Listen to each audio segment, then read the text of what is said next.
TipWalks. Hello everybody and welcome back to TipWalks, the show where I take 5 minutes away from my computer to tell you what's on my mind. The first thing on my mind is that we have not done one of these in a while. So if this is your first episode of TipWalks, don't worry, I basically just chat about stuff. The first thing I want to chat about is I was featured in an article by Creative Block called How to Become a YouTube Sensation. I'm not sure I'd exactly call myself that, but if you want to check the article out, then you can. Find it on their website. I'll link it into the description below. Could make for some nice reading. There's some really other great creators on there as well that have talked about these sorts of things. Secondly, someone asked me a question. A few people have asked me this question actually, and it all revolves around the idea of what it takes to become a good designer. Now, the question that they asked, excuse me, there's a branch. Now, the question that they asked was, do I need a formal education to become a graphic designer? And this is a question that I get asked all the time, especially because I'm obviously doing my master's degree at the moment. So you'd think my answer would be, yes, absolutely.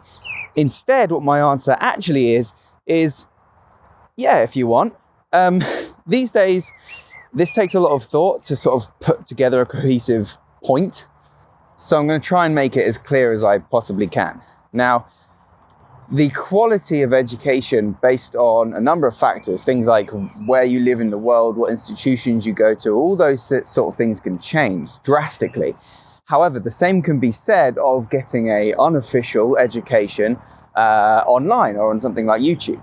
So in reality, I'd argue that there's two ways to look at it. You can either go to a formal institution and gain an actual education, which some people argue isn't actually all that practical in real life. Once you reach the working environment, how much of that theory that you've learned is going to transfer? Now, in my experience, a large amount of what I've learned at university has been useful, but there were some parts of it, especially at undergrad, which wasn't actually useful at all to me. These kids on that dirt bike are really annoying. But we're going to move on. Now, as you know, I'm a huge advocate of self-learning and teaching yourself, and hence why I release all of these videos that I do on YouTube for free, because I don't believe education should be behind a pay barrier. And unfortunately, in most places, especially in the UK at the moment, that pay barrier for higher education is exceedingly high. I managed to get in just before the prices rose, but even I paid far too much for the education that I got there. My overall experience with formal education has been fantastic. I really loved it.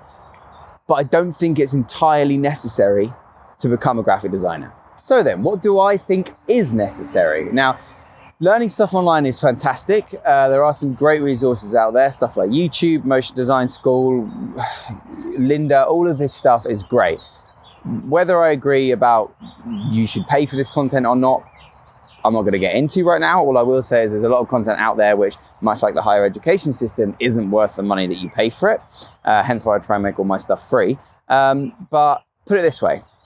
I think the real question that people are trying to raise here is not, do I need a degree to become a graphic designer? It's what makes a good graphic designer. And as far as I'm concerned, there's two things that I've seen make people successful throughout my career, careers of people that I respect online, and all sorts of other factors. And those two things are as follows. One, you have to be passionate about it. You have to love what you're doing, and you have to create projects, personal projects on your own that you care about. I cannot count the amount of times on my fingers or other designers' fingers that they've created a personal project and a client has seen it, and that thing, because it's exceptional, because they've cared about it, that's the thing that lands them a paying gig, because they saw something that was great, and the reason it was great is because they cared about making it. Secondly, it's the drive. So there's two things that I do, and in both of them, it's very much the same point of view. There's design and there's jiu-jitsu, which doesn't matter, but the point of it is, it's not about who's good, it's about who's left. Now, let's put aside for a moment things like natural talent and affinity for art and that sort of thing, because largely I think that those things can be taught and can be learned. Yes, some people will get there quicker because they naturally have a natural affinity for it, but pretty much everyone can get there if you put the work in. And that's what it's about. It's about working hard, working constantly. Dirt bike, honestly. It's not about who's good, it's about who's left. Anyone can be a designer with enough commitment. You have to work hard, and you have to work often, and you have to make yourself relevant. Because if you don't, then whilst you're quitting, whilst you're stopping, somebody else will overtake you. Now, I've spoken before about the importance of stopping and relaxing and taking a break, but here's my point. My point is that so long as your endeavor is towards becoming better at what you do, doesn't matter what it is, then relaxing and taking breaks and making sure you're healthy is all part of that process, okay? Now, stopping is not the same as quitting. So long as you do something every day, every week, as often as you can to make yourself a better designer, then you've got what it takes to be a graphic designer. That's the only requirement. Work hard and don't quit. That's pretty much it for this time around. I hope that answered the question. Thank you for submitting it. If it didn't, sorry, I tend to ramble. But hopefully you enjoyed this little walk around the English countryside. And I'll see you all next time for another episode of TipWalks. Remember to subscribe for more tips, tricks, and tutorials. Thanks for watching.